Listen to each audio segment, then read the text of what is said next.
अस्सलामुअलैकुम वरहमतुल्लाहि वबरकातुह।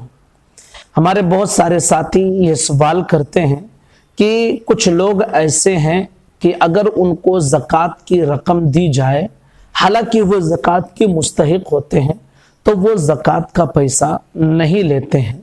तो ऐसी सूरत में हम ज़कात के पैसे से कैसे उनका ताउन हम करें, इंशाअल्लाह हम तफसील के साथ इस मसले की वजाहत आपके सामने पेश करेंगे। ध्यान से सुने, याद रखिए कि शरीयत मुतहरा ने जो लोग मालिके निसाब हैं उन पर ज़कात निकालना ये फर्ज करार दिया है। लेकिन याद रखें कि जिस वक्त आप ज़कात निकाल रहे हैं उसी वक्त ज़कात की नियत कर लेना ये काफी है। अगर आपने उस वक्त ज़कात की नियत कर ली है, जैसे आपके पास 1 लाख रुपए हैं और आपने उसमें से ज़कात निकाल रहे हैं, आपने ये नियत कर ली भाई कि 1 लाख में से ये 2,500 रुपया ये मैंने ज़कात के लिए निकाल लिया है, ठीक है। अब उसके बाद आप क्या कर रहे हैं कि जो गरीब मुस्तहिक हैं आप उनको जब भी मिल रहे हैं आप उनको 100-50 हज़ार दे रहे हैं। उस देने के वक्त आपने नियत नहीं की है तो आपकी ज़कात अदा हो जाएगी। क्यों? इसलिए कि निकालने के वक्त आपने नियत की है और शरीयत में उतना ही काफी है, देने के वक्त नियत करना यह जरूरी नहीं है।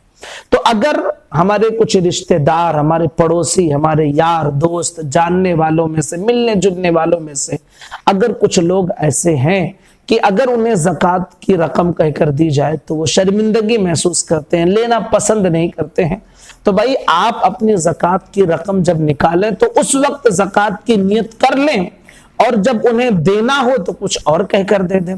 जैसे कि मैं कुछ अल्फाज आपको बता देता हूं कि इस तरह कहकर आप उन्हें कहेंगे कुछ और देंगे कुछ और, आपकी ज़कात भी अदा हो जाएगी और उनका काम भी पूरा हो जाएगा। जैसे ज़कात की रकम आपने ली, नियत कर ली कि यह ज़कात का पैसा है, अब किसी मुस्तहिक तक आप पहुंचाना चाहते हैं तो कोई जरूरी नहीं आप उसको कहें भाई कि ये ज़कात की रकम है ले लीजिए, आप उससे कह दे भाई ये मेरी तरफ से तोहफा है आप रख लीजिए, ठीक है, आपकी ज़कात अदा हो गई। इसी तरह आप ये कह दें ये मेरी तरफ से हदिया है आप रख लीजिए। इसी तरह आप ये कह दें कि ये कुछ पैसे हैं खर्च के लिए, आप अपने पास रखकर अपने ज़रूरत की चीज़ों में खर्च कर लीजिए। इसी तरह आप ये भी कह सकते हैं कि ये कुछ पैसे हैं बच्चों की मिठाई के लिए, आप इससे मिठाई वगैरह या अपनी ज़रूरत की चीज़ें खरीद लेना। इसी तरह ये भी कह सकते हैं कि भाई ये चंद पैसे हैं, चंद रुपए हैं, आप इससे राशन वगैरह जो आपकी ज़रूरत हो खरीद लेना। इसी तरह ये भी आप कह सकते हैं कि ये पैसे हैं ईदी के तौर पर इसे आप रख लीजिए।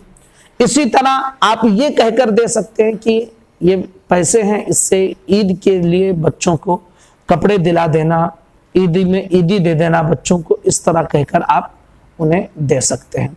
इसी तरह ये कह लेना कि भाई ये चंद पैसे हैं, चंद रुपए हैं, इसे किसी ज़रूरत में आप इस्तेमाल कर लेना, आप अपने पास मेरी तरफ से रख लो।